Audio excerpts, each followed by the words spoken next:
Hello guys, আজকে আমি বানাবো দোকানের মতো মুচমুচি আটার সিঙ্গারা। তার জন্য প্রথমে আলু, পেঁয়াজ আর মরিচ নিয়ে নিব, আর তারপর সেগুলো ভালো করে ধুয়ে কেটে নেব।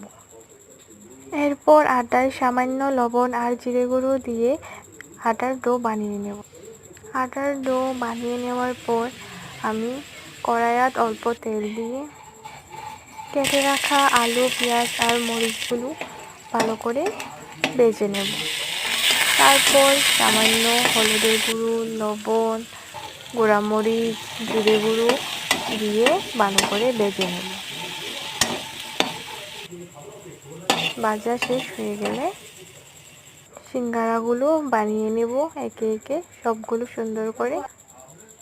এরপর কড়াইয়াত তেল দেব। তেল গরম হওয়া অবধি একটু ওয়েট করতে হবে।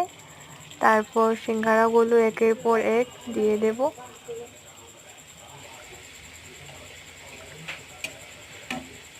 তারপর লাল একটা সুন্দর কালার আসা অবধি ভেজে নেব। Thank you.